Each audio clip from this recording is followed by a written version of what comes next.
endra najo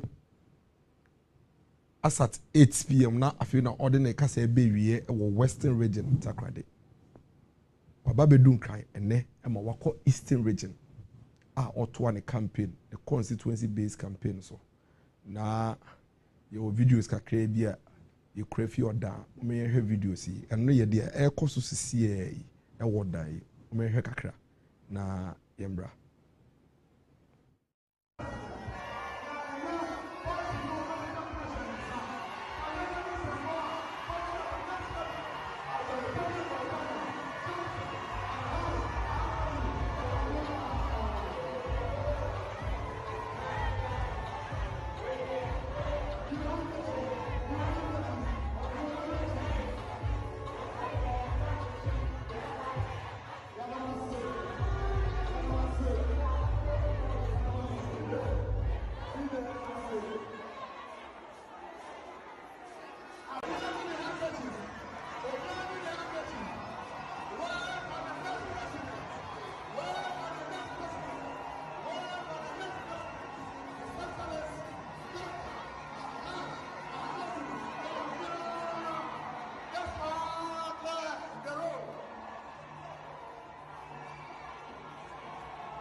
Mahmoud Baumia and Rana Joe na or takrade.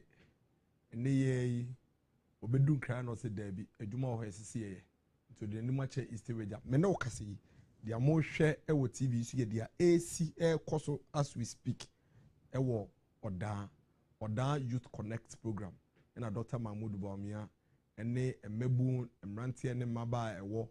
Oda Asia omo edin komo hu se mebum neni agea omo boje ne so science ndra no omo tie Dr. Mahmoud Baumia no 17 manifesto obi ehun ne wom nurse for teacher for etede wo manifesto di mu omo ko nursing college omo ko teacher training college at least omo nya arehemu se omo nursing and teacher trainee allowance na embre bi etwemu aban bi ba ye ba betwemu ene ye de abeyi no omo si omo bekoso abo ho bae na ade achi a obesan so de aprobo na yeden atoa so ye da Ghana fo nyina se mo ndra mo say abdagie ne embre etina TV ho ehwe ye tie Dr. Mahmoud Baumia nu mo asema owo omai we no ye da mo se mo so a mutu kwan efa ka eba takrade Ghana Secondary Technical School Assembly Hall ebetie Dr. Mahmoud Baumia no asem ne NPP 4 die so oboma on my way going into 2025 to 2028 and so yedamase munya gidie ewo Dr. Mahmoud Baumia mu yenya rehemu ewo Dr. Mahmoud Baumia mu egidie ne se dia ye pese yetumi ye ema ye ho asoman anati memufo no yebenya kendini a owotema owabadaye owakomapa odosronko oma omai we na ohwe Dr. Mahmoud Baumia ne su ene ne ban ene se ne osi ye ne noma obi enka kyerɛw se oye ne papapa ne ye nyina kyɛ se owo dosronko ema Ghana man no ne dia opeso ye nyina ne se obeye niema dachi se oba besin kwa ye de be kai ne se ampa edru no so no ne dia otumi eyeye ni wedi ne huni ne dwuma ye mu nyina one enwuma kase Ghana amanone bebia ye enwuma bebia wa ye dwuma bia wedi ne huni Betna Bank of Ghana aye dwuma ho for so many years kodu deputy governor of the Bank of Ghana. Aba babeyo mampeni abediche, obeyo mampeni abediche for the first time in the history of this country. Obi ani ho change say ne dwumaye ne kwan wofa so a wobo ne ho mode ne paade. Se wo hwe na nsenye mu ama yosema ye paade a o mampeni abediche bi eni wa osen Dr. Mahmoud Bawumia. Obi nka ne ho asembone on dimpenimfo atem on kasankasentwi on kasenti obia na ho brase kwan wofa so ne Ghana fo nyankita hudie eye soronko. On te se yese keta se any proye ni rim bi ekata Dr. Mahmoud Bawumia ho. On ye corrupt, on ni corruption ni nkita hudie bia de dia ne se edwuma wo ho a osese oye no de boa na Ghana man koye nim no na akọ. No kre enye niema ye pese ye nyina in the past 8 years etuma ye. We nyina be dia dance se dodo na na ya Dr. Mahmoud Bawumia se ye ma ne kwan na on body aye no ho ban. Na afie no de aka onya yeye no on toaso no ne Ghana fonka ye ho ye de ye mbom manifesto pa ho entoma endra e water crowd no title no selfless leadership bold solutions for jobs and businesses ahofama etu ho ache na odeba abregana fo na ode enhyehyeye a ye de akokuduro ene beye enhyehyeye de akokuduro na akyekere ebema enwuma aba ene emfidie adwuma na ankrankra enwuma so atumi akoyie dia odboto de si de so nyina ne say in the next 4 years no Ghana ye shift focus no akọ enwuma ene enwuma sem ho se ne be ya Ghana ni bia benye bibia ye na odutumi de inside akọ ye nyina be di adanse say NPP yaba yokuo we ene ama yokuo a for a very long time ye kase social safety net se niema aban tumi de ba no bia tumi nya ho faso wo Ghana ha bebia na ema sikeni ni ohiani enyina tumi pre ade ba akoro MPP na mbre bia tumi de ba echinje bia eni ho.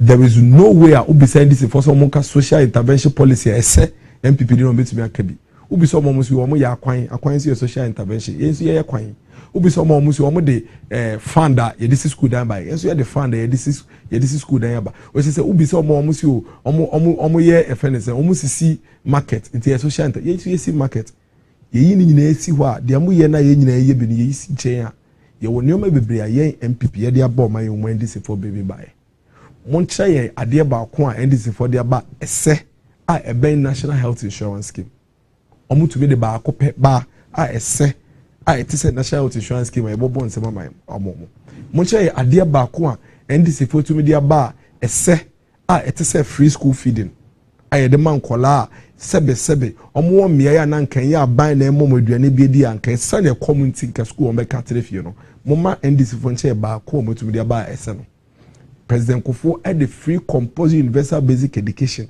o mane be ye ade a aba betintim na we Ghana ye constitution mu but for so many years aban bie no wotumi ye ono na decapitation by a ema basic education eye free prekope na na do danko Kufuor had the free senior high school aba emene ohiani ba ene sikani ba etumi kotena presec ohiani ba ene sikani ba etumi kotena Wesley girls ohiani ba ene sikani ba etumi kotena infantipem maami a oti dwa so a oye bodwa a esa ne bodwa yenti ontumi nye sikentua ne ma school fees mo munku school no ene ne ma ekɔ school omo ananko mo ma edu 12-13 years a omo da so nyina so mba koye maid e wo nkrofo fie enti omo de omo sori a omo dwen nipa ben na metumi akɔ no wakwakoye maid no ene omo nyina tumi nya indaso so omo so metumi akɔ school e mo kɔ classroom nkola no mugina ka kwan ho ekura dog chains omo ton piki omo ton straps o niema bebre o ka kwan ho ene free SHS abetuma mo nya eni swade eni da so omo so betumi aye de omo so bia mo nyina aye den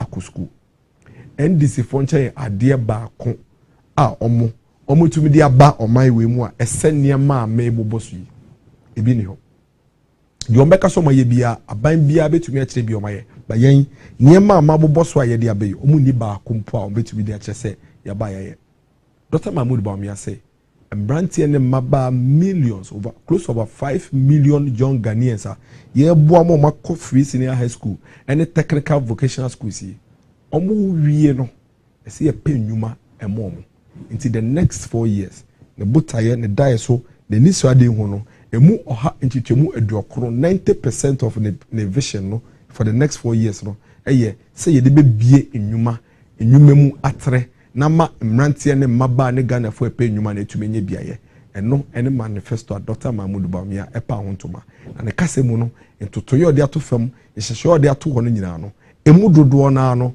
ekoma mrantie ne mmaba ha enkankan minuanom Gen Z fo no munim se Gen Z fo de me ene Gen Z fo nyina president yen toso aba me na me kebe mo me na me boaboa Gen Z fo adwempo ano na makebi ayeden amomo mi wogidie se ye daache aye peno nipa obetumi esum amana konanim ene Dr. Mahmoud Bawumia momi yentie de Dr. Mahmoud Bawumia eka eche Gen Z fo endra no de nasem eba ewie no momi yentie sa video ni tiewa na embra. To the Gen Zs,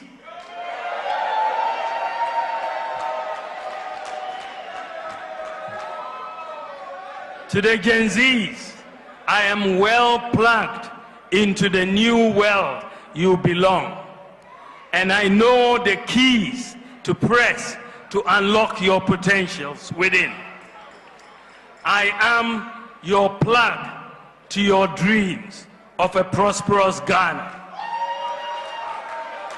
I am your plug to creating opportunities and decent paying jobs. I shall offer you a problem-solving leadership built on my values of integrity, compassion, and sincerity. To this end, I have presented for your consideration our manifesto for 2024. The manifesto is giving. It is giving hope. It is giving ideas. It is giving jobs. To the Gen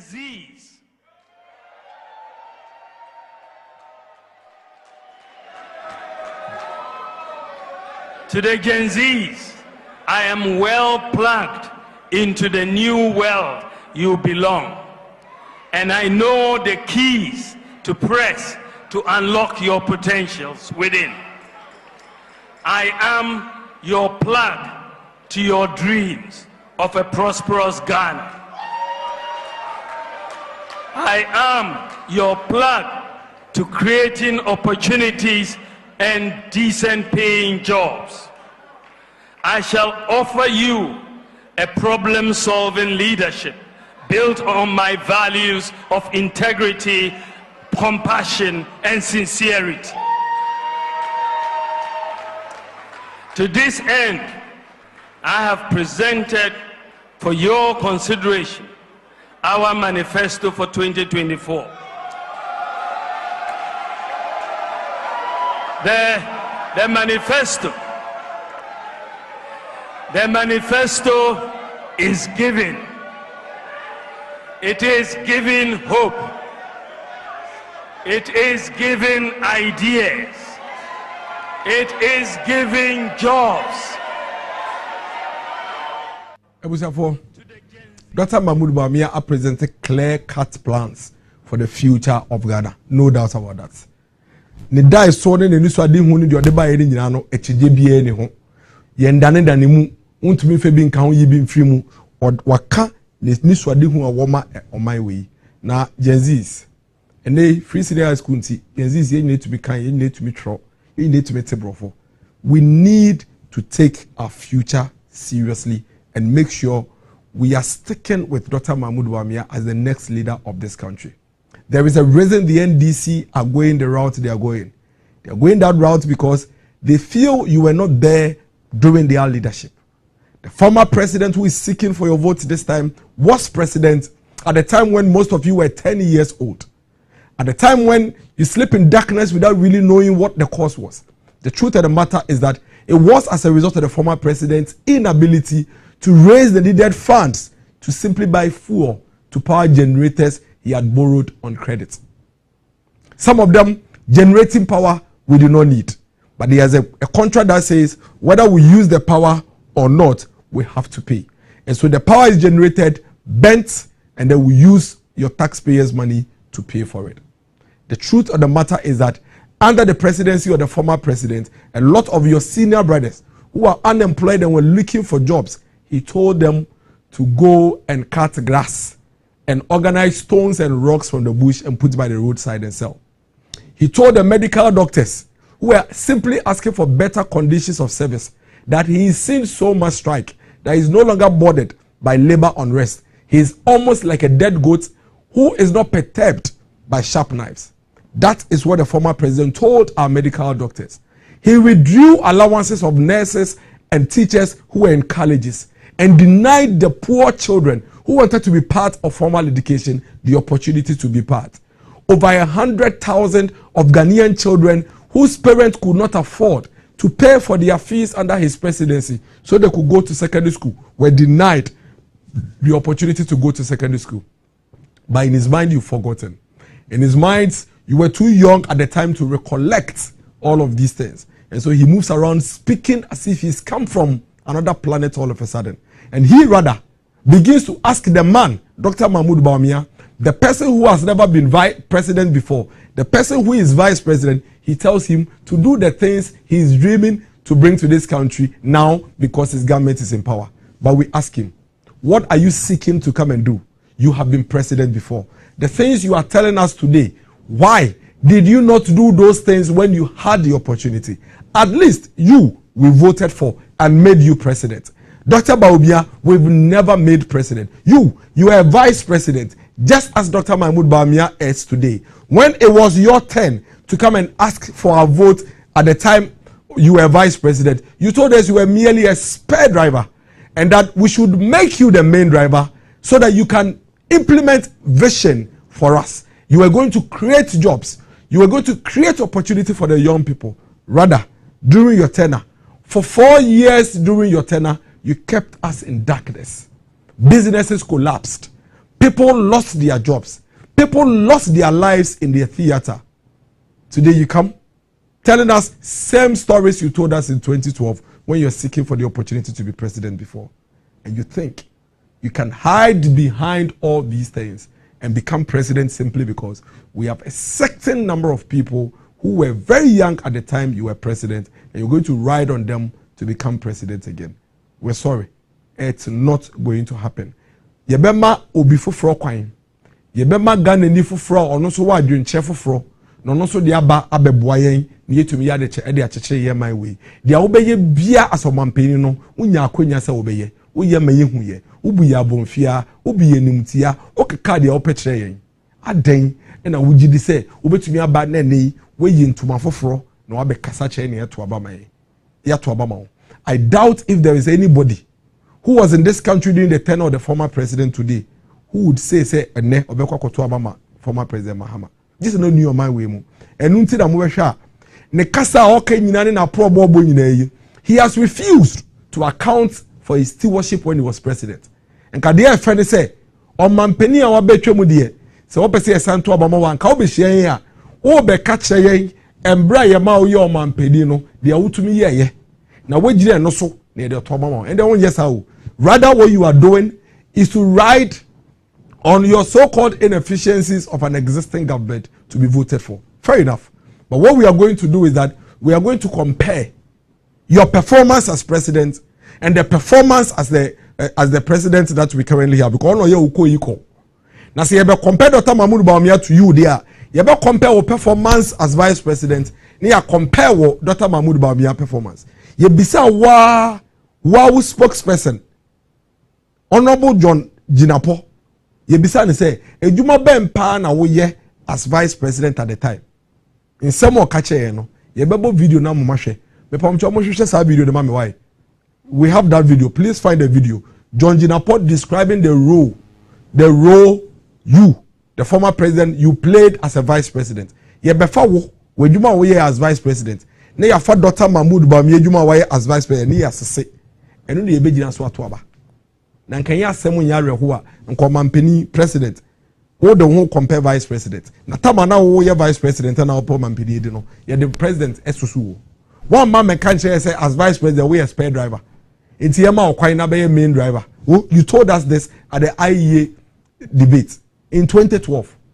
Enei wakwa ase aba. Oba ye wegu enum asepoto. Ejuba de ma wontumi anye. Ubuye nyina abofia keka asem kire. Wakwa aba ase aka chesi yento abama na be your mampani. Now this time round you the former president opese ye de wo e compare vice president there be. Ejuma wo ye na vice president no. Ne ye ba behwe ne dey compare as vice president Dr. Mahmoud Bawumia. Wo ejuma wo ye as president dey Ghana ne bia anim. You were the most incompetent president this country has ever had. Omampani ben na mate say Ghana ha ya hwehwe ne nsemu as with corruption e wo man we da wonko a wo pe any vice president a woti akonwa so wo president etumi ma ye investigate you as a certain vice president wo pe na wo ye president a utumi je contractor car na wo ma no contract wo pe eti wo de unni koyiko unni size but si ye ka say enei omo kwa abato nyina ye be ye comparison there ye the Dr. Mahmoud Bawumia as vice president and the former president Mahama as vice president they are compare ne yahwe ansa na mewie na show yi mebo edwuma poten a wow spokesperson kan ye say we ye vice president no na we ye ewa ban we mu munya video ne pe mon kan che me ye de be commercial break ne yase akwaba but for now yentie dia Dr. Mahmoud Bawumia ewo emayen ewo ne manifesto a ochechire ode a kire Ghana fo nyina say we any juma me pese yedi a few highlights of it. There were two versions of the document. There were the abridged version and no a few pages. You are born 7 tofa. And there was the main document, full document, about 260 pages. Obia wasemu manifesto nim. Tailor for wom, doctor for wom, lawyer for wom, mechanics for wom, boja for wom, tomato seller for wom, queen mothers for wom, ayen for wom, aso for wom. Obi a wogana ha bia no Dr. Mahmoud Bawumia ewo didaso emaw ewo eniswade hu emaw ewo nhyehyeye pa eda ho emaw unya mbra bomode na fa ye manifesto ni bi ewo online bawumia.com www.bawumia.com na nado adarumenti efie bia ye wakola ba ko awako free SHS anye hwe obetumi a type fa wo phone no ema wo nana no fa wo phone no ema wo ba no nonko www.bawumia.com ohwehwe manifesto obekọ manifesto mienu ni nyina ho abridged version de abo ne tofa no e ho na ne kese ne nyina so ye de ewum maame papa ma wo ba no enyi fi internet ne so no fonto phone no so anaju bi obeda on kan kakrama anaju bi obeda on kan kakrama obehu dai so a Dr. Mahmoud Bawumia ewo ema oman we na sem ba ko a ye bo ne tofa edika Dr. Mahmoud Bawumia e kan se answer ne yebeba abemu in the year 2017 na on my way we were in a lot of difficulty. The economy was completely on its knees. Aketua krani ntumi ntua. Aketua ye ntumi ntua. Nurse for the teacher for to me adwuma 1 year aban se miniska ntimi the policy bi aba e fe ne 3 months policy. Why adwuma afe ba ko ba betu abosome miensa. Nkola ehiafo a no mako school ye gi o allowances free o nsem. National health insurance egu ye. Oman no eba ne nkotodwe nim ye dum kane atena kane mu mfie miensa ko mfie nan nkola ekotro nso hwe esua de oka akwan ho esa ne nkane dundum nti ye pamo nkrofo enwumem mfidie adwuma etoto o mu mfidie enwumem. That is how bad our economy was at the time. Between 2017 and eba abemu ebepem 2020 yenyi na ebedi adanse se na nalo danko ekufo de NPP aban Dr. Mahmoud Bawumia echeche niama momai we yetoto niama kama. In fact, a lot of people will confirm say 2019 Christmas was one of the best Christmas this country we have seen in so many years, which is a fact. In fact, as at the time you will 2020 no na inflation you be fire na former president Mahama edi akodu 15% no na dey aba do 8%. Kai say former president Mahama eba be mu abeyo mampani as at 2013 no na inflation was 8%. Obe fire no odoko 15%. Ye bomode ye ho adwuma manete ya baya bedu 8%. Fofi antwata na covid ya rebone obia ni ndaso nsusu se beba eba ye ema wiase afa na nyina yaso be ye hia na yehu bia ye ni ata na yehu de ye ai neme no kasei okọ America okọ UK okọ Asia obia prese obebo mode na wama ne man no ejia ne nan so Inti yen so kakra beka yen. But in the past few months, yen nyina be dia dance ye say a my way nkakra yeguso eba be gina yen nan so. At some point anema mu ye den pai wo COVID mu no. Nana Danko Akufo-Addo take a decision. In fact, anka opa sambre no nko beka say okay, yen gya na nipenwu ye be boy ye man no ho ban. Na ya boy ye economy no ho ban. But ka che, and that video is still there. O say e kwan ye be fa so a say economy ni say a ye betumi esiesie na man abgya na so de ye betumi ye nim se na ye besia ye no. Na mum si ye hwe nipa ba kumpo a ebe ye tin say sa nipa no ye betumi afa na free owo mu abankwam. Nti we take a decision as a mampanin say obebo ye nkwa ho ban. Ye wie a se na ye tie bia se na esi atete apanse bia no ye na ebe ka ye ho abom ye akyekere ye economy ne ebiem. Enu nti enene yetumi ka say inflation ekoya kodu be 54%. Nyame adom ene atia ba be do 20%. What it means is that Nana do asem okan no krebi wom because inflation e kodu 54% atia ba be do 20%. Anye bia madaroma nipa na ewu ye a omo hwere omo kwadren covid no omo mu ba akompo yetumi afa na fi owu ma ba nkomu na nke busuafo ni beje nka reho a ene edwoju a eto abatan ekunafo ene ebusuafo a etwaga na hesi omo hwere omo adofo no nkomu ni beje yinyaya ke bituma ene sa ba nyankopon fa sa akyede no amma nipa enu nti economy ne de ekwan bia NPP aban na Nana Danko Akufo Dr. Mahmoud Bawumia be fa so a ye be rebound. And the fact is that as we speak the economy na ese ye tete pansam ye no eguso a esisi akwan so enei ukwadwa so a eduane bo ba na eba fam na che say ese kra obetumi sisi no the nipa no hwe ne nkwane de ebe ye tin se obetumi asan fa na fi owuma ye den abankwam.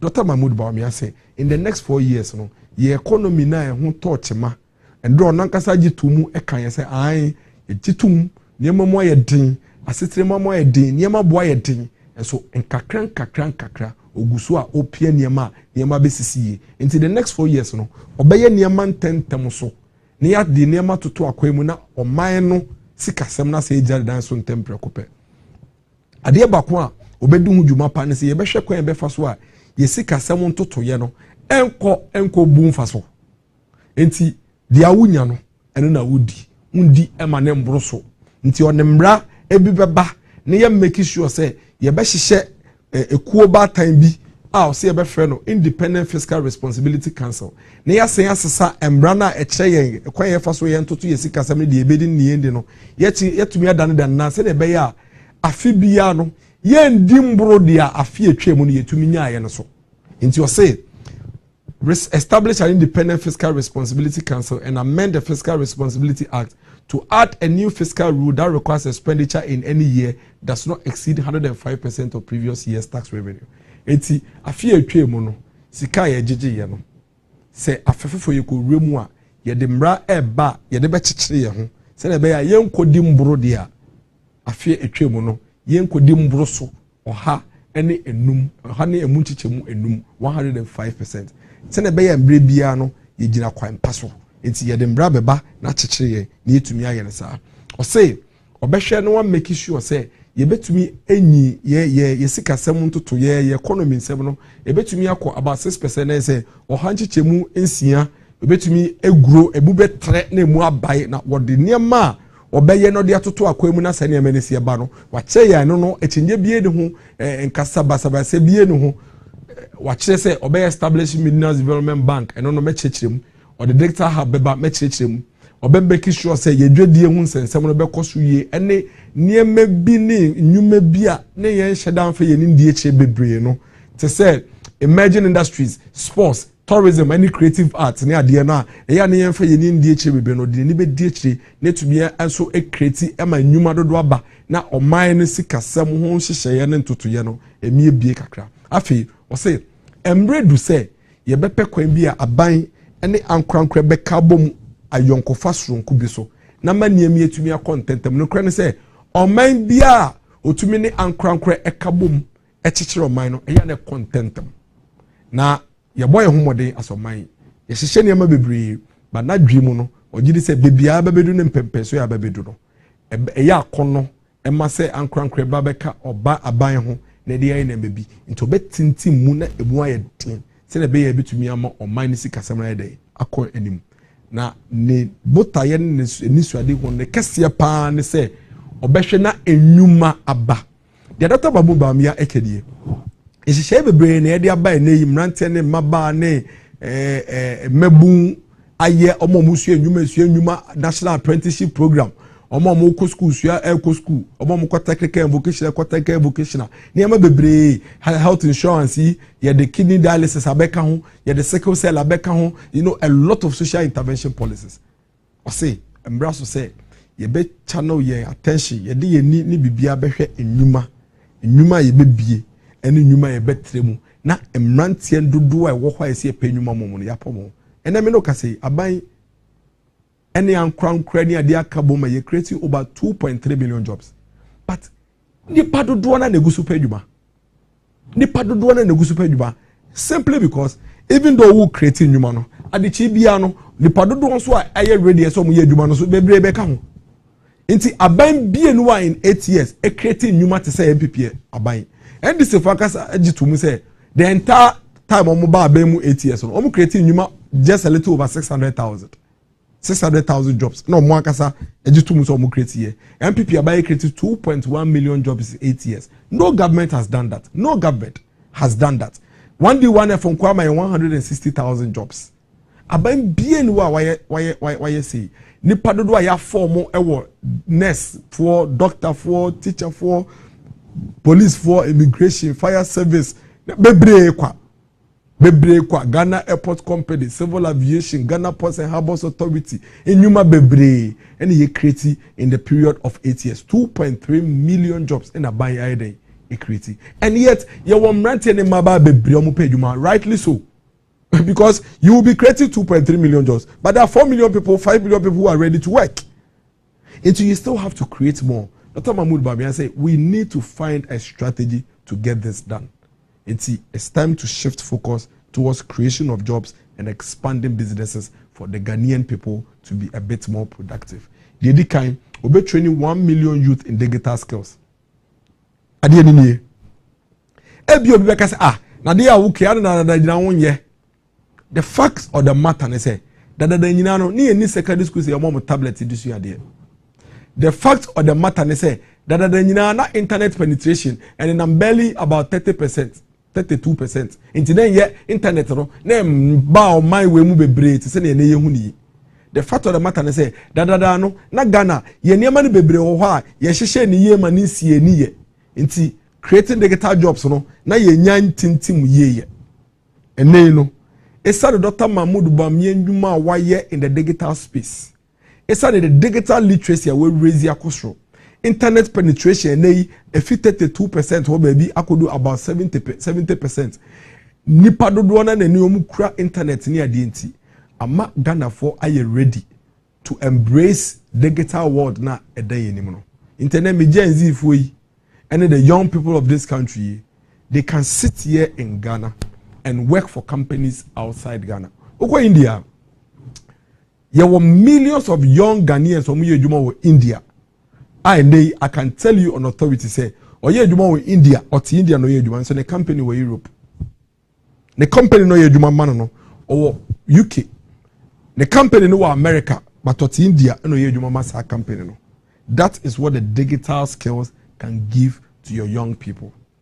Into coding, data processing, data management, big data management, cyber security jobs, they are there. Into what and crime what say damongo what say sabelugu and so na company awafa we adwuma na wo ye adwuma man no company no e wo New York and na company no e wo Sweden and na company no e wo Norway.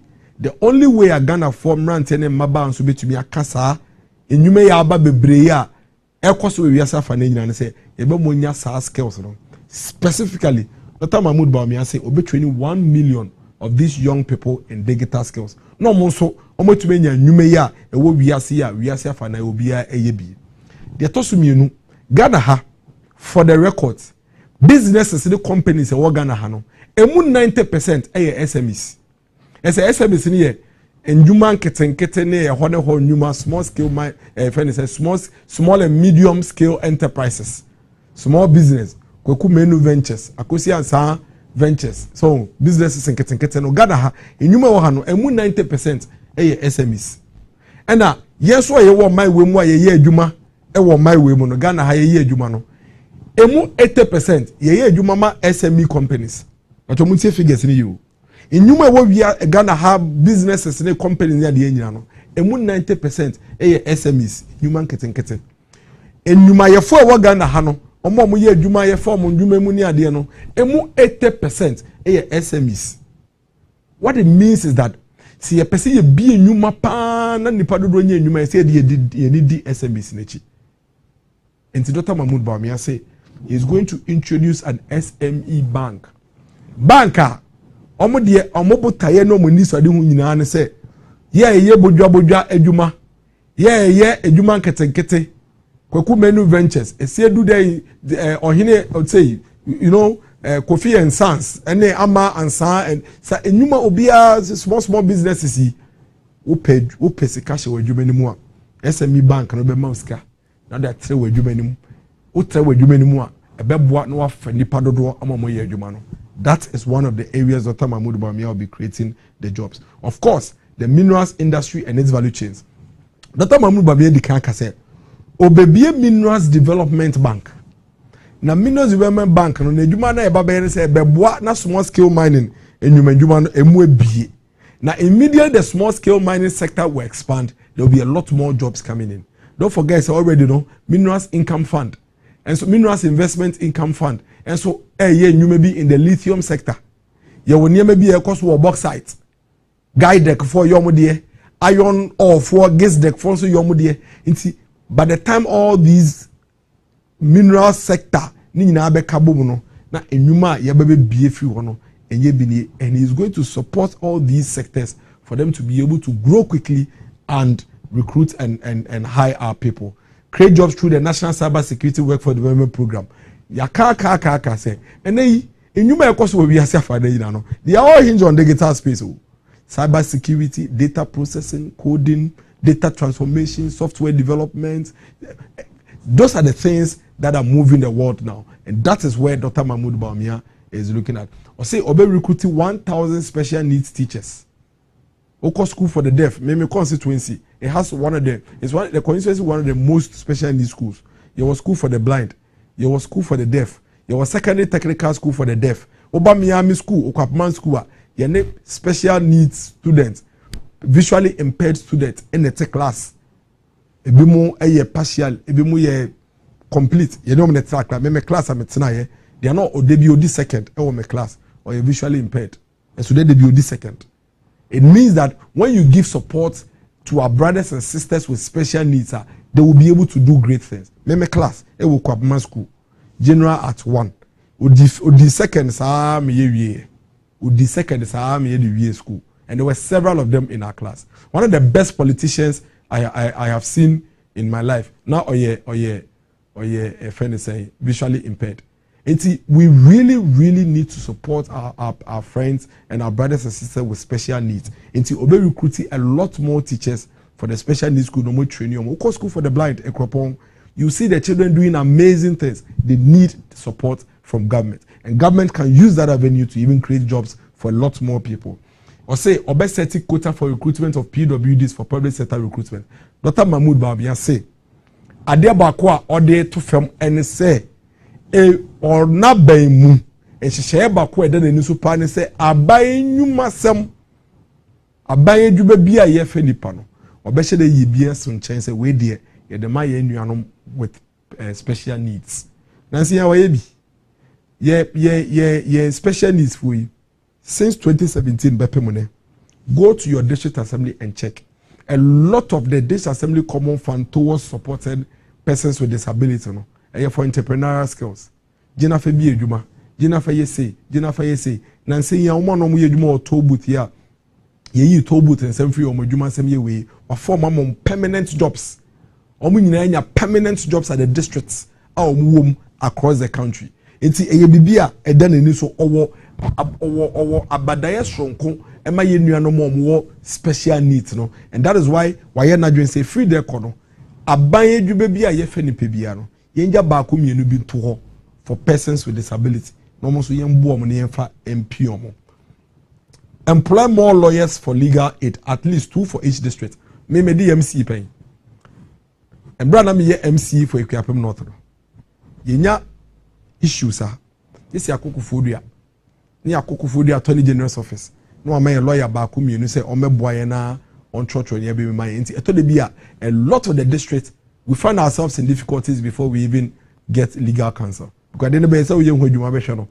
Every district must have at least one lawyer to guide the district. Moko General Assembly meeting, you need to have a lawyer there. You need to have a lawyer at the assembly, embedded in the assembly. A lawyer must be at the district to provide support. Obi enya asem minim say wako magistrate court and circuit court bi o district bi mu da. I'm sure I tell you already ho. Obi da case pa. E dey da beji da kanim. Onu kwa na buy only lawyer. Because on to be into lawyer ka.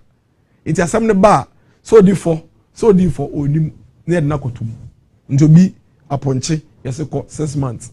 Judge ni ye boni bia emra no de ye adwuma anka wunya lawyer anka bi ye wasem no enko ye 6 months e be 1 week and 1 month. We need to provide this support at the district level. It's another way of creating jobs, and this will be done by Dr. Mahmoud Bawumia. Afi tourism, creative arts, sports, jobs abroad program. Measure that to me boss in the next friend is saying weeks here day me. Every episode be a be fast and say we mako. Ni share that to your boss and ya kan wasem. Ni chechire mu ye, ni atiase ye, ni hu ekwan a Dr. Mahmoud Bawumia be fast no bi. For example, sports. Dr. Mahmoud Bawumia can point blank say listen. Football and sports in a whole oman no akoma. E se pekwa bi e be fast so e be hyemu kena. And ye Premier League say send ye tibia no aban waso die say Premier League ne begina na ma private sector and so I attracted to it. Into we dikaka I think we'll get there or say Premier League teams no ye be support your aban be support your mo NL ni gaming commission kan bom na omo dwuma omo ye no e fa so no omo nya ye fa bi hye football mu watcho no manifesto nim enti Premier League team say unya qualify na wo Premier League team no bo Premier League bi nko ade a aban be to bass amount at least we players to kwan a mo kobo match if we dewu mo ni dewu United kobo match a we do players betrim na de o makọ aban embu akokoro betum de aba afebo so me bia no aban ebe support Premier League clubs omo 16 Premier League clubs aban be support omo kakra na mo players yi omo tumi de kakra mo na football na yeden aya kono ene ye Premier League players yi onya jindi kakra kwa aburuchire ebi mutumi kwa aburuchire ya ko Sudan o kwa aburuchire o ko Sudan adentia ko se ho kwa obenya sa support wenya kakra yeden abafie. Dr. Mahmoud Bawumia believe say embrante na eye sports no ene ye sika bebre hwe Mohammed Kudus hwe Thomas Partey ball omo bo e wa aburuchire memu yi ye wo Ghana fon kwala bebre o metumi e bo sa ball ni bi na omo nya sa opportunity no ambo ye Premier League bi na ye Premier League no so anya akono emma nipa anhwe ama Premier League na nkwa ni mu a e be de na yetumi nya a lot more Mohammed Kudus ene Thomas Partey sika omo de ball my way mu no enye bidie. And if we push a lot more young people into this space, the Premier League will become attractive. It would attract investors. It would go a bit more higher than it is now. Now, almost to be a common nebi muba, no common nebi mumba, no common nebi mumba, no common no more discarding so ball my name, ebeboa or mine. Now, yeah, just any way, you know, like I said, Dr. Mahmoud Bawumia manifesto no, a heavy on jobs and opportunities for the youth. Ye creating high-tech fourth industrial revolution jobs. I don't know. And only ye nyuma ene ukwa abrochire. I know that abrochire memu obia edi jujuma. Into the digital economy hub na makawa seven. It's coming. It's going to train the young people in technology and innovation. Obe training the young people on training in technical and vocational skills. Or say obe training in kola in soft skills. Any creative thinking, any mindset. Obebwa na a friend is saying jobs in green industries, aviation, enuma beba, professional services, jobs abroad program. They may say that to mwase pa me ya kan wasem. And jobs in defense related industries. No, me the defense ministry for na kasa beba the next chapter show so.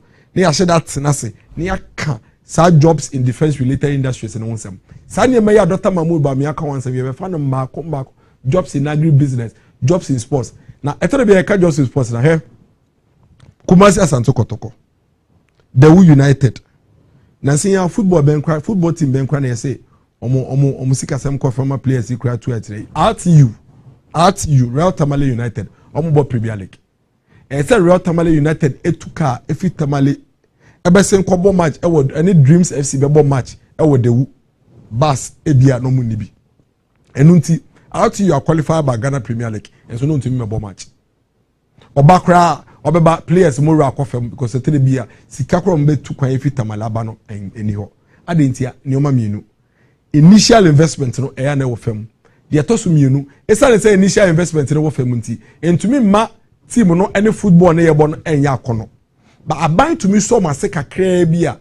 Ebeboa say out you eso na sa aban amom bus. No mo the bus yibe tu kwa efi tamale. Abese aba Kumasi any Kumasi Asante Kotoko abebo na mo players yi at least aban ebo mo kakra na say aban pilot here with why o de ji kakra 500 cedis 300 cedis 800 cedis na for 20 our players yi it is a team ni struggle kra na aban ebo players ni kakra 16 teams obi ya kra players 30 kra o ka bo mo say about 500 or so o multiply by ebia 1,000 cedis are saying now omunya Ghana for almost ye nyoma betumi aboa na oman na de akonenim even though players no your friend is saying players omo for private and friend is teams no it is the leg of the nation eventually no say players it mbobo wa no mko bonim ne du baby a ye to omo emfa so boss na say abrent your bobo Manchester United ye mombo abe honorable Haruna Idusu Timi. Oh, this is a haku. It's a haku. Siko bobo yesi kaketwa. Millions of pounds. And they ababedi honorable Haruna Idusu in the football team kutukum. Sasika no. Ebe ma otumi dia share team nim na mani team no etumi agina. Inti imagine say ya boa Premier League team si. No mu nyina in a particular season aban de sika hyem. Aban ya boa asa first pitch si. Ama football pitches ye Jan and 9 so near there. You beka wansem, you do a beka wansem. Inti that is the kind of thinking a Dr. Mahmoud Bawumia a eba in job creation for that. Secondly, Dr. Mahmoud Bawumia de ato na koma so say ekwen bia ye be faso a ye be boa businesses. Na sa businesses yi etumi ebie omo nwumem. Omo bie omo nwumem a Oma fagana for dodo no obeye enunti aban ebe cut 3% of GDP if your expenditure near direct ama private sector 3% of your GDP no 30 billion what you saying can be 3% of your GDP no 30 billion and aban say ye dey private sector from nye adwuma na yemfa ntre ye nwumemu nema embo no muntu mfa nipa. And what Dr. Mahmoud Bawumia has always been saying is say, I didn't see, and higher home in terms of public sector infrastructure and even services delivery. Abrebiano, I buy a pesikeni na buy the ABBA at a time when we can get private sector to come and support. You bet you my private sector be wo kwan da ukrumu na wetoli the ateneka. Dr. Mahmoud Bawumia say dormitory blocks no, hostels no, classroom blocks no. Aban ABC dormitory block aba me find say presec. Ebe cost 4 million Ghana cedis. Aban any 4 million Ghana cedis at once. Bawama contract. Ye adwuma na edu baby. Contractor raise certificate. Esa aban tua neka. Aban niska it's project naka. Project anka say dey 1 year and 6 months no. 4 years ni enwie. 5 years ni enwie. Eto be 8 years. Eurojet year present ko for about 2008. And this for better so 8 years. So mo ntumi enwie. Na na ekufo ado afa na we wi a obi bia no. So for 12 to 13 years, hospitals are yes no. Ntumi ensi enwie. Because aban na press obenye sika dey any nyina prekope. Dr. Mahmoud Bawumia say, "Yama ankra private sector. And for more musika nhyem na momfa rent aban and momfa lease aban." What it means is that aban betua wo Nemum enwu nyia se obepe sika ni nyina etua ne ne obetua ne nkakra over a long period of time. Sa dormitory block bi na every girls phone call ani hia normal demu na esa ne se aban sika nyina mu ano preko penti no yes the be 4-5 years yen wie no ye ma private sector mbesi no fan rent aban na aban tua rent e ma private sector nti afibia no aka 1 billion ye behia a ye ni nti project ne kesi wona esa ne se ye tua rent kakra kreti ye behia bi 100 million utua ya na private sector de ko afeno so ane wetua afeno so ane wetua afeno so ane wetua. The advantage is that dormitory block na nke be take you 4-5 years ansa we see no who si nene na nkola no mo ko first year na nyemu atena na mbanja so mfaso na wetua ne kakra. It makes a big difference. At the same time no esa ne say we bie mu sa nti enwuma edroso ankwankwa enwuma ne droso nti obi anso yebi obi ayebi no no obi aso fa nipa ehiem. That is the strategy Dr. Mahmoud Bawumia wants to adopt going into the future to ensure say you be free abai from the pressure are you here at every point in time to build public infrastructure and give it to private sector to help. And yeah no pe hospital bi wo ho a ye pe MRI scan ye ni scan machine bi ye pe X-ray machine ye ni bi abai ntumi ntobi nko hospitals bia across Ghana. Nti oko hospital yes ye kotwa scan no afaka oko regional capital oko district capital ehun sem bebre aban say private sector for MRI scanning machine ni basic hospital nim na yentua on kakra adan say eko hospital ye dem bebre health insurance yaman. Why can't government do that? Come and put your scanning machine in the hospital. Let our people use it now. Yema ye man for no use ne ye omu yusu no omu nya so mfaso no omu ho tom na wo no entua nkakrakra. It's all part of the strategy Dr. Mahmoud Bawumia wants to utilize. Ebiem we are here for nyina. It has become evidently clear say amaya omutumede omu egudie eta omu man sikechi no omu man sika na ho de no ekosoro ekope ntuko UK ade bakwa ama UK British pound akosoro bribia na ho de wo so de say British pound no omo back no heavily with gold ade na ye to gold no ye ntumi ye eneyi ya build gold reserve na mana kosoro ma yegusu ekoye nim. It has become evidently clear say and yet gold ya you started see your turn and see your domestic gold purchase program you started see and see ya and how you will create one shanka beye e mo ho beye mienu na miensa. But it's a strategy didn't know and you go so a dandan and kakra and Dr. Mahmoud Bawumia say it's a see a shemu kena ya try ahwe ye de eni hu say ya eye so ebe ma yesika semu ma yeden ti ebe shemu kena. And we're going to ensure that the tried and tested gold purchase program now it be stabilize the currency no ye be ye Ghana ya how you na currency because ye koto de ne fiama no aba enti se currency na ho de ekofem pe e affect bibia and that is what one of the strategies Dr. Mahmoud Bawumia wants to use. Afe omo ye friend is saying abefo sikasem ntoto ye ne ade ye wo fintech companies bebre aba omo ye hihye bebre ni ade. Dr. Mahmoud Bawumia say odisika $100 million be shem say na be ye be ma ankran so I attracted to South fintech space no almost be support na boa na Ghanaian startups Ghana for young people oko Nigeria Kenya a lot of fintech institutions so pay so say bebre and it's time yes ye dey ahon ne kakra beta o machi no mo so metuma ye dodo amayen ewo omaiwe mu afi ne kese businesses are your one my women yatede abosi okaifo okaishifo makolafo kaneshifo edum techiman salaga yatede.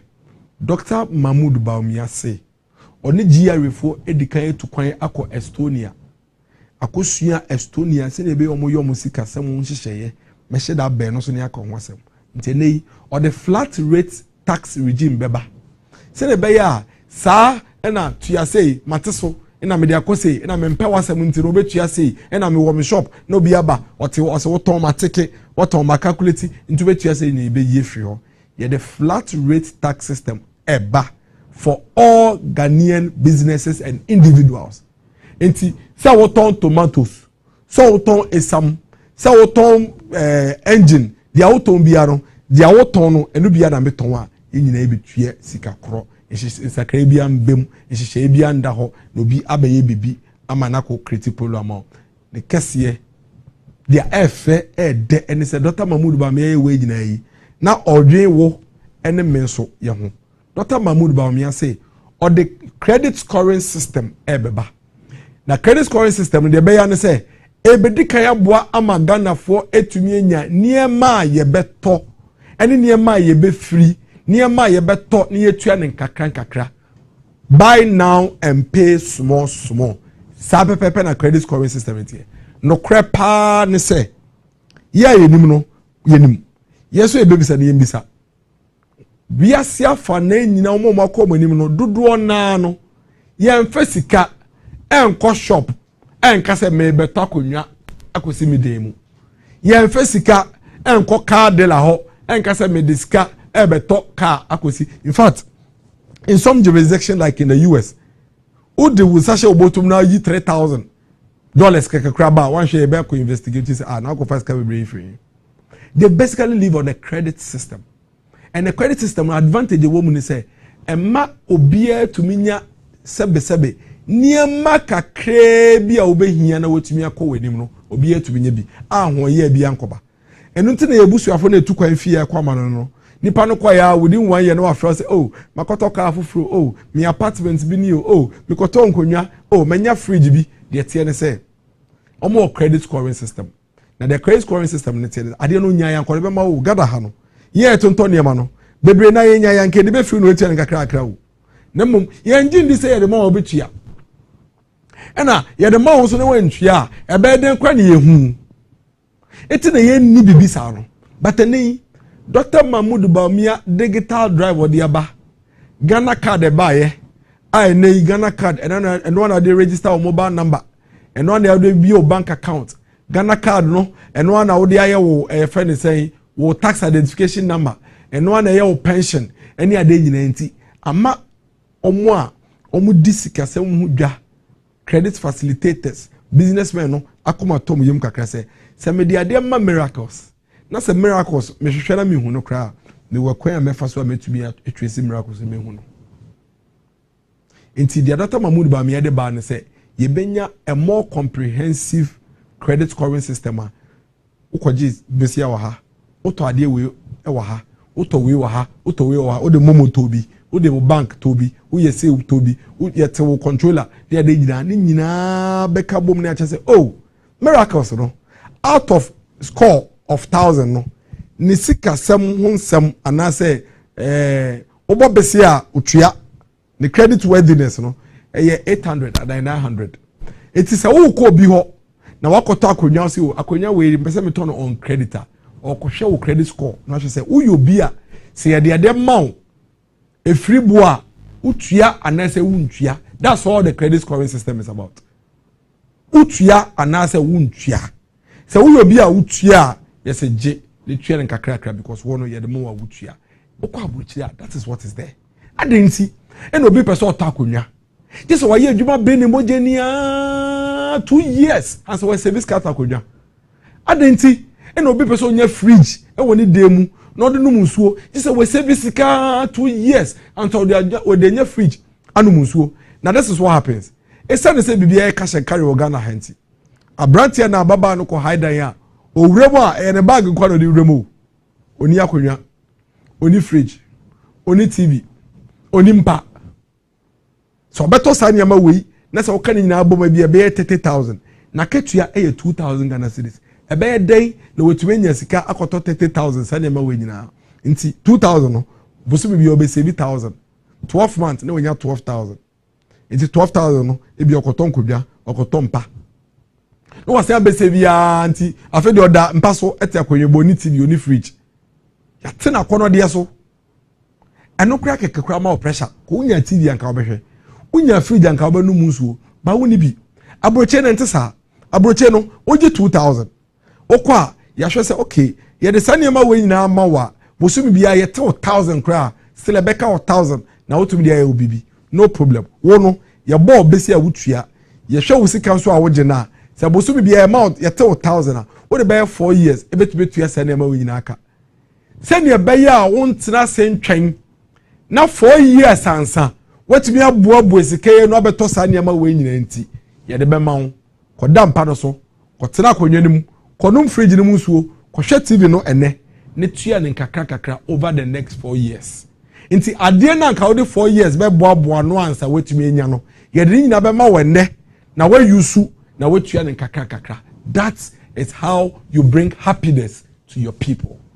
Sa ena ekwan a wo fa so a wo de enije ebra wo manfo no sa ne yeye no hwan ena betumi aka che me say oja ketua 1000 cedis na ka yete no ebia 600 na de amane sa ne ama we nyina ankonje obeje onye yenkope obi wo ha opade atama ne ba pa ba de sika no so but osha de sika ogina obetumi atoma ne ba no ba de so ode afe ba ko ansa we sevi akwakoto so ne ba ne pade ne nne onya yankoba yama no yese ohie ni do ne ba ohun oyeni odo ne ba ohun because ebia wo dakwala ne pa ba kwala ne se mommy me pe Samsung Galaxy S5 na me so be de akusua de digital ya be openenne e de esua de afi na obeka chene se emefa twen na December matama wo afi mumu nyina na oba ne munemu na kire wo uhu na wo yema hyew owura ho o hia ne nafofo a obi ekura bi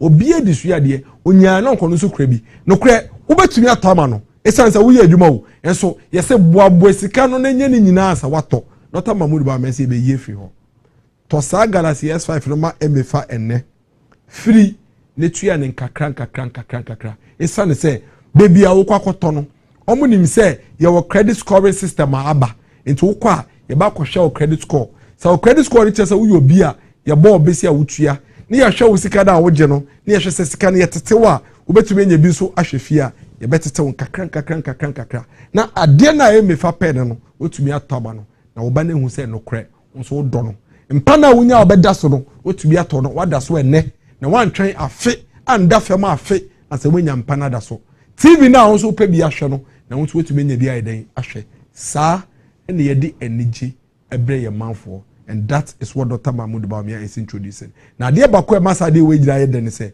once we have the credit scoring system the good news is that ebema enyuma no so niema Ghana for penal doso because ene credit scoring system ne ba purchase obi etumi tobi obi a pe bi obenya bi nipa dodo na fe de betumi atonkonya ye nyina na betumi ato TV dodo na betumi ato fridge until the demand ne be ko high immediately the demand ne be ko high no it means that as a business so omo produce more because nipa eto se be produce more so dia na tese se e fa nipa dodo enwuma mu no be boa ye adwuma simple strategy simple system to make sure we bring happiness to the people.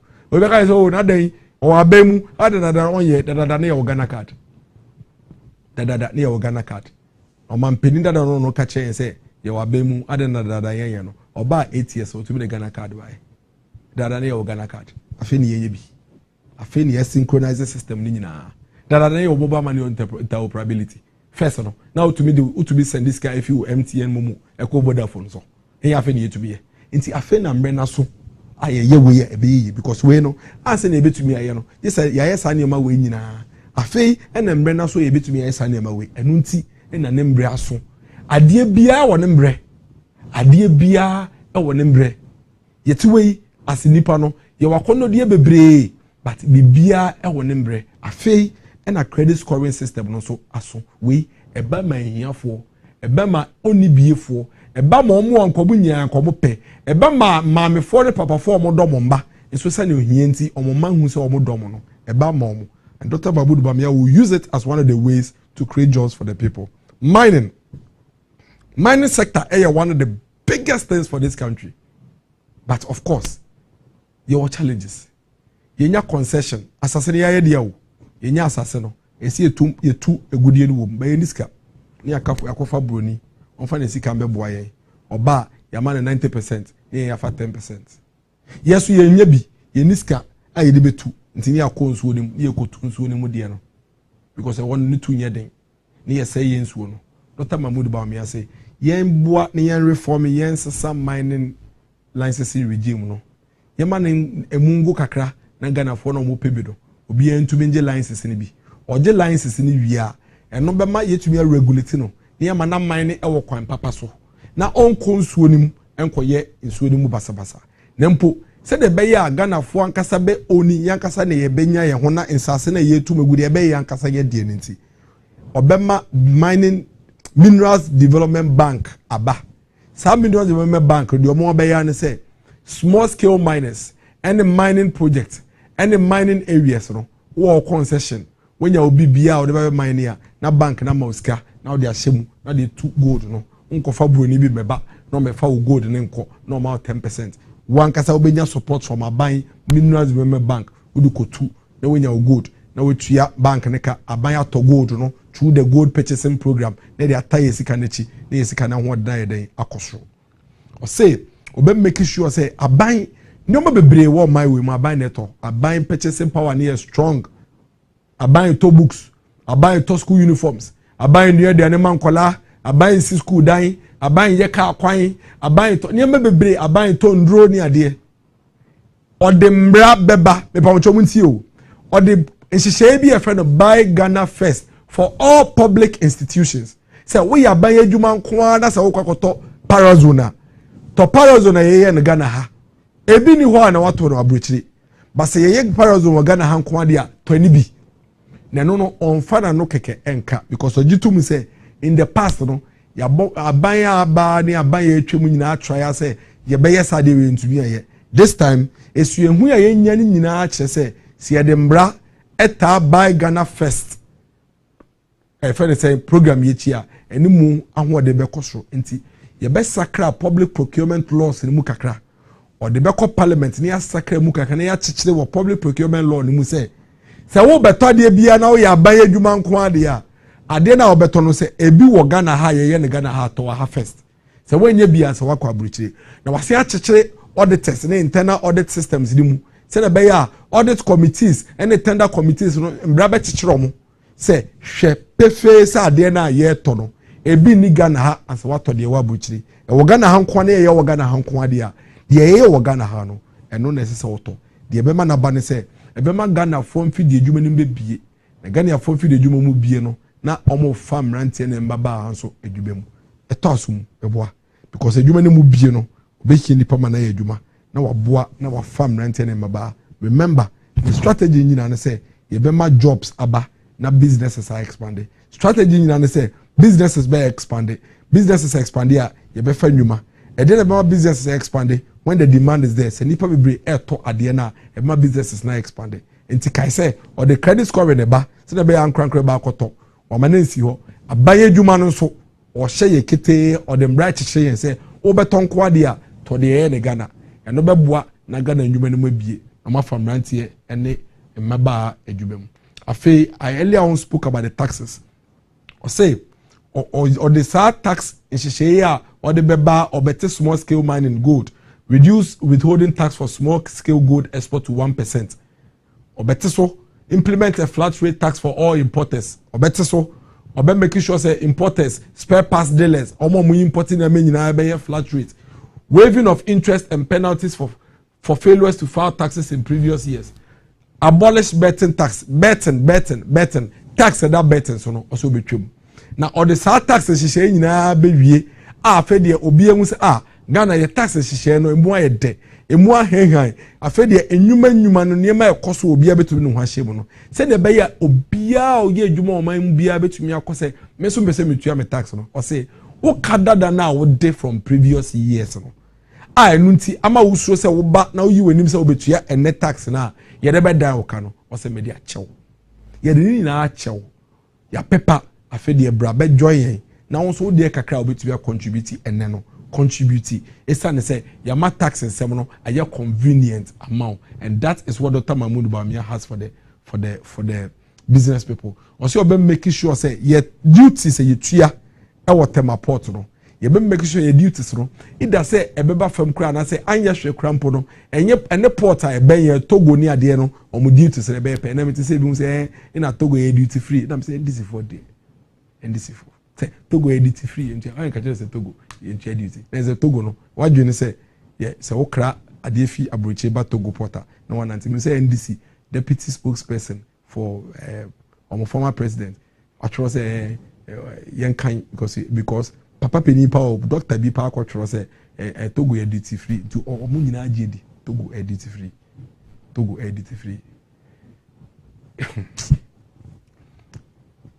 or say obe making sure say wo share adwuma ase foforo na uye wedwuma bia startup edwuma ketekete a washa at least for the first 3 years in there or the taxes no e be chew na we make sure your tax and some you be digitize no so say na be ya nipa nsem na yendi ano na meji u say it so ma me na be free ono bi ensisi digital computerized answer na be kra wade na fi abochira ba no wunim say air condition ya me de be 1.5 horsepower and me de ba me to tax 1 cedi and ya fe na obi ba be ka say 2 cedi 3 cedi or say me panic or say na menje and my cz that they know ye free ho say na be ya businesses no e betumi di sa sika na eneyi enne na nchenchen no betumi di a show mo nwumanim no mo di bio mo nwumanim the science support this nso aba fam kakra nti no e be ma niam abo no so ayeden aba fam spare parts this e be kofam o di kaka and there no doubt about that e kofam no na eboa ama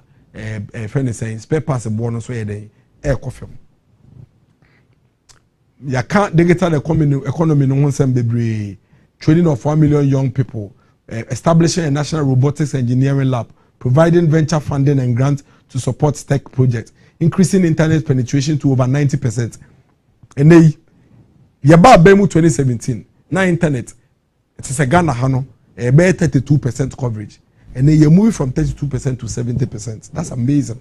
Dr. Mahmoud Bawumia say, you see a move from 70%, you had 90%. And that is the future. That is the focus. That is where Dr. Mahmoud Bawumia is looking at.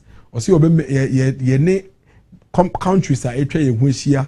Our Africa Union, ye dim komo say ye benya mobile money interoperability across regions. Intene nka out Ghana na wasa this card will be on Nigeria through mobile money.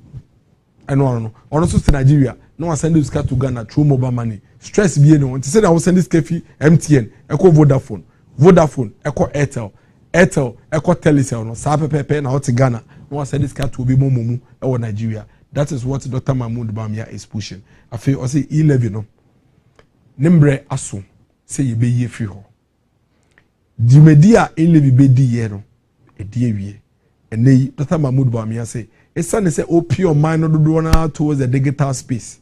Near making sure so be embracing the digital agency. On June this say twice na yeji E11. Enti E11 no obetwem the way ye free ho. Sine be ya omo ye e-commerce, omo ye e-business. Ene nipa bebre na ne TikTok, Facebook, Instagram, Snapchat, Twitter, omudidwa. They encourage a lot more people.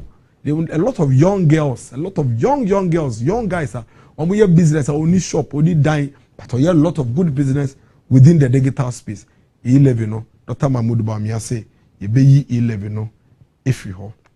Dr. Mahmoud Bawumia say, osanso wo acquire or GD say embrace see ebehwe na ye make sure say ye betete niam so na or minor cost of living no akofem kakra enti ye behwe na of course waka spare parts prices no unim say ade ba ko e ba Ghana ha niam boye den ene driver for transportation fare enya ye ya almost spare parts why den enti yato lawyer femu yeto lawyer femu aye beto ne meso no yeto lawyer femu na ye beto ne maso no enti Dr. Mahmoud Bawumia say spare parts no ye the flat rate policy ne beba for all importers including the spare parts dealers duty ne so ebeba fem what it means is that niema na order ba my we ma beton na car for ato ne church of ato spare parts ne so be kofem kakra eno be boa na cost of transportation no so akofem kakra na atumi ama Ghana for ho ehyenyomo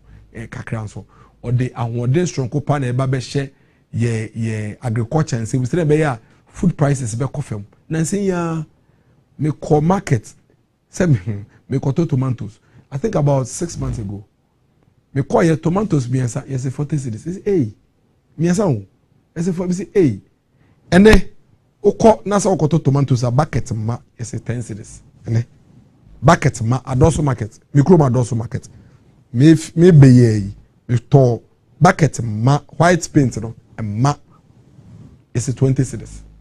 What it means is that your season be a den boy thing. Your season be a neko yesro, nebo ekosro. Dr. Mahmoud Bawumia says, see a pekwe be a bit stabilizer no. A brand nebo air phone. Until the year, oh, tomatoes be bread more 30 cedis. I say Jinawa. And the year, oh, tomatoes be more 20 cedis. I say Jinawa. And see, or be shese yebema development bank Ghana. To me a pekwe be a befoswa. You bet to me a bois equia dumano. Near to me a pesica more large scale farming, no. No to me the farming not chim na kone nimiye. At the same time, no yatete spare parts so. At the same time, so no, or the electronic vehicles are ba. At the same time, so no, or the gold for oil are ba. It is annual wina obia by any part. It is spare parts work of them. Gold for oil also keep you full or no at a price. Emma, your friend is saying, I must say just one air affecting your baby. And now, EV, electric vehicles, also, a sign is a home maintenance work from, and also a use full on tea, a bit more public transportation, so I confirm Kakra. Into ye buen kuafo na omunua ba no ekọ enim no na ye hwe transportation aspect na so se be ya madina for man kan kire se ye kofa fiefo na ba ye na transport boy din into ye de sa transport boy na ye de aka ho how de beba amane hu de beba na mum saban no wabadaya a odwe omanfo ho a embre bia ope nsakraye ope ekwan obefa so obehihye niema Obeto ne niema no Aboagye amayako yenim. And that's what Dr. Mahmoud Bawumia is doing. Stabilize the spare parts, spare parts prices through the flat rate policy. Introduce electronic vehicles. Continue with the Good for Oil program to stabilize the prices of fuel and ensure say a better affected public transportation. At the same time, incentivize agriculture, support agriculture, and make sure say production also air control. In keep the cost of food prices. FM Kakra. I feel or say I see a pekwe be able make sure say housing, social housing beba on my way, including homeless. And I question Newtown. Mena okasi and you may question Newtown. Obi a boa no ho e de share robe mu or the obi store no. Kwasha bubu shi jaso obi kiosk ase.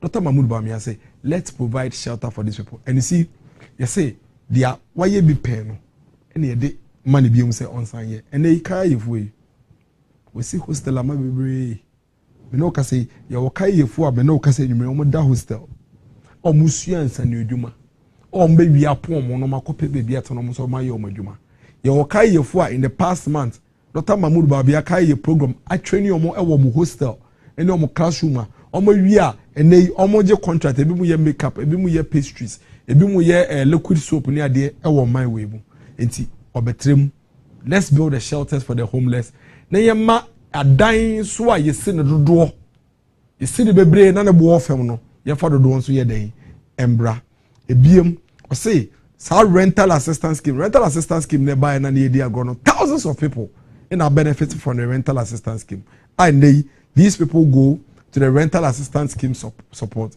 get the money rent small space be no matter and he's going to expand the rental assistance scheme for the young person now of course free senior high school or we school anyamiadom when you university awaba a student loan trust fund a support to our local school maybe the student loan eco school but the senate loan eco school me mame kakra obenya no de amame kakra menya wo senate na me de account kakra o bi oni mame afia beki bi amfa ni bisa nti loan e ba na maje no Sunday kakra so I dey aka home me sa no de me akọ school and my be agency for presidency adeni ye momo maka no so enya sa akonya no emomo nko we wie school no student loan trust fund na support we mo wie school no na fe de baby a obetena akwakoye de akore fi da mongo obankran obeku school akra owie no wenye adwuma baby obeda ye den yes rent 2 years yes 30,000 okofa ne he oni bi ntino ase akọ krase enei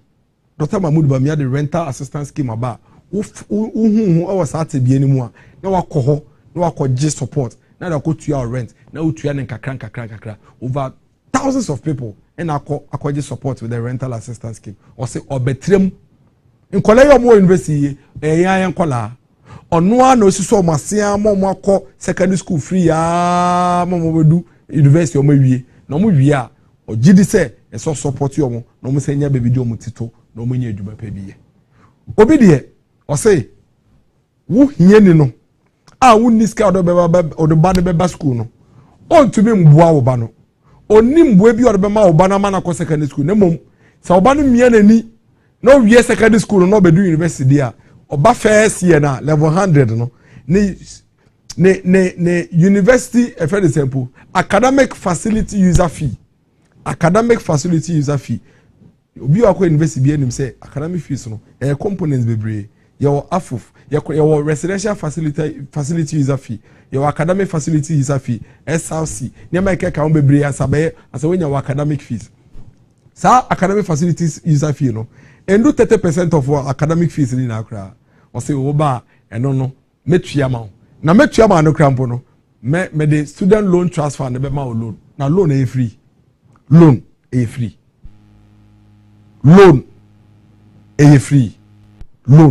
free but this is a man who never did any work as vice president. It's when he became president like I said why she didn't sue here we men commercial break bi but then can be be wrap up na ye commercial break we ba na fe dia ma beto so we men tie their former president Embra no ye vice president Tama no ye vice president no the spokesperson honorable John Jidapo ne djuma na former president Mahama no ye wa ban mu no we men tie is allowing the media aspect and the social interaction for the vice president, whilst he concentrate on the real core issue of governance and economic issues. So you don't normally see the president attending these social functions. And I think it's good. The president is concentrating more on the actual hardcore facts. Let me deal with the economy. Let me fix with the economy. Let me deal with the real issue. Invitations and other things, let me get my vice president to do that. The president is allowing the media aspect and the social interaction for the vice president, whilst he concentrate on the real core issue of governance and economic issues. So you don't normally see the president attending these social functions. And I think it's good. The president is concentrating more on the actual hardcore facts. Let me deal with the economy. Let me fix with the economy. Let me deal with the real issue.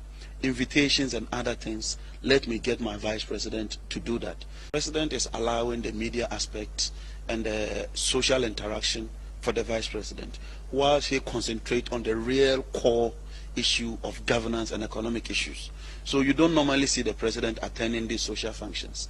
And I think it's good. The president is concentrating more on the actual hardcore facts. Let me deal with the economy. Let me fix with the economy. Let me deal with the real issue. Invitations and other things, let me get my vice president to do that. The president is allowing the media aspect and the social interaction for the vice president, whilst he concentrate on the real core issue of governance and economic issues. So you don't normally see the president attending these social functions. And I think it's good. The president is concentrating more on the actual hard attending this. Miracles that make up.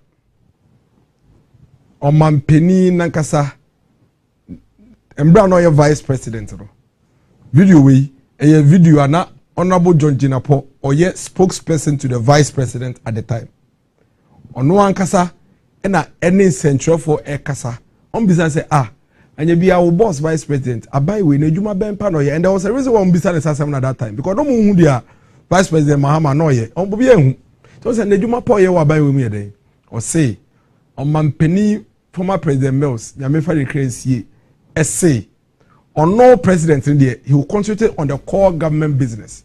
It is a baye Jumanka Sankasa or no bayeno, economic issues, serious government business, no, or no president Beshe.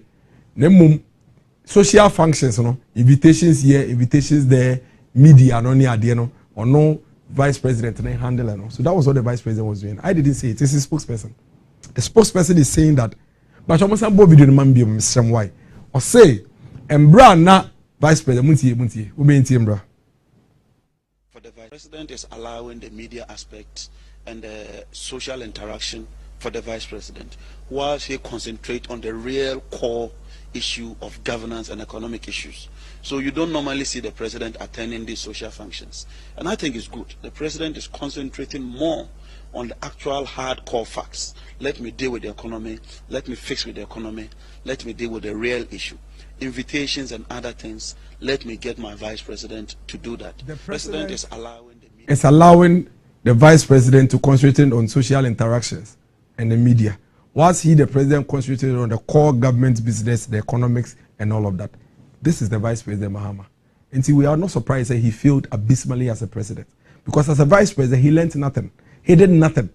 It is for the record.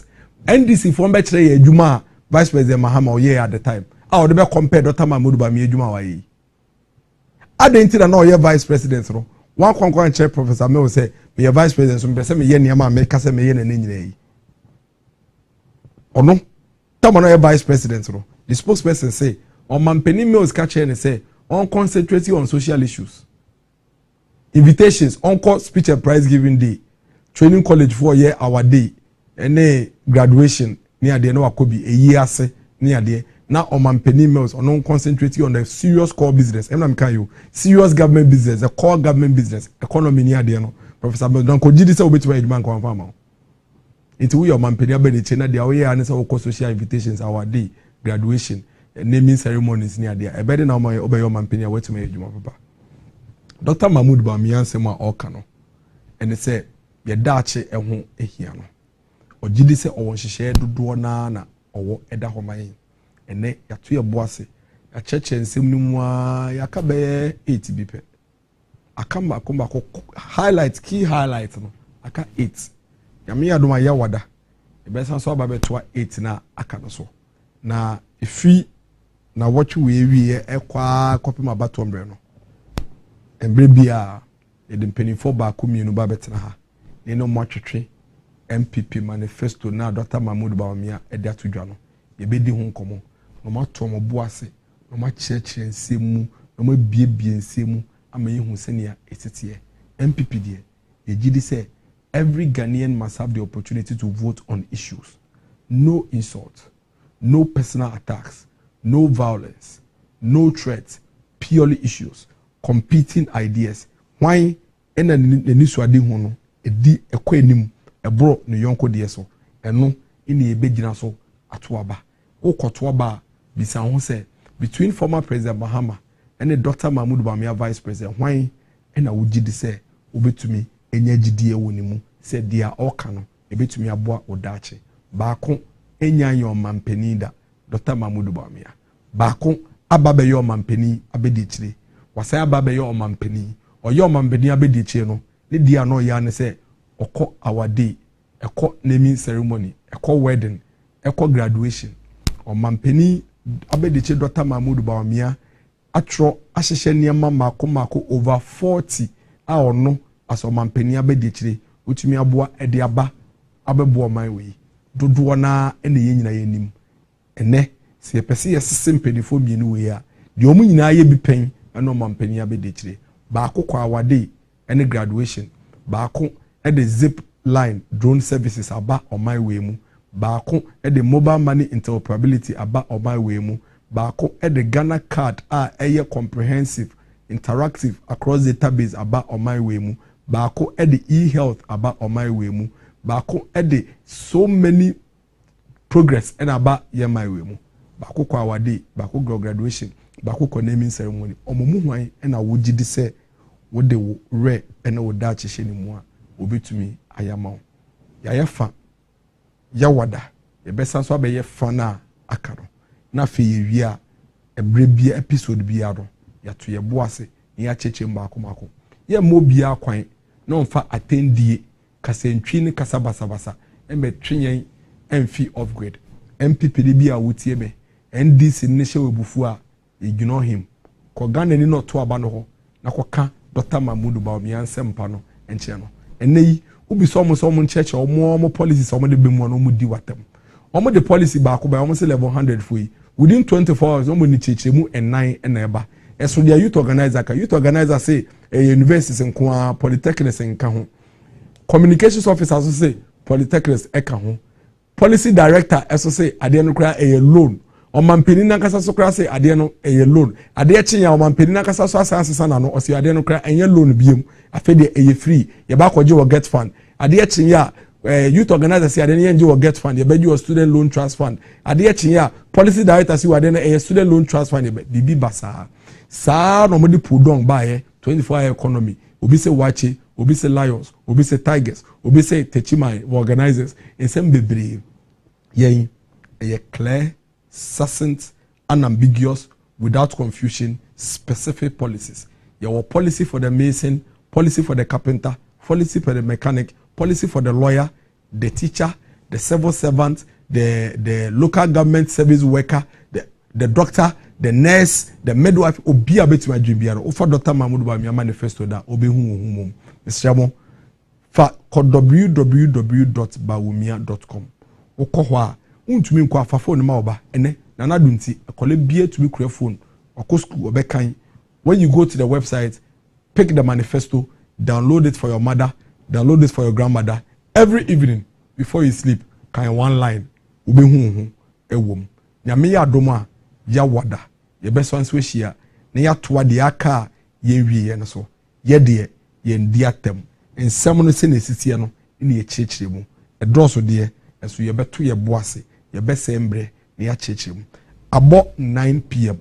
Dr. Mahmoud Bawumia eda so ewo da ene order for ekasa endra as at 9 p.m. na opie FGSTS echichi atakwadefo within 24 hours we sense akwaba onama obona pro na ombre ya mina mebre genzi fo nyina president makramo nyame adoma ya wada yebeshia.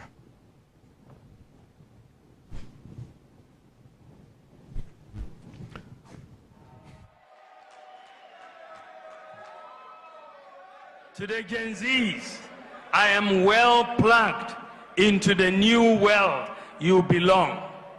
And I know the keys to press to unlock your potentials within. I am your plug to your dreams of a prosperous Ghana. I am your plug to creating opportunities and decent paying jobs. I shall offer you a problem-solving leadership built on my values of integrity, compassion, and sincerity. To this end, I have presented for your consideration our manifesto for 2024. The manifesto is giving. It is giving hope. It is giving ideas. It is giving jobs.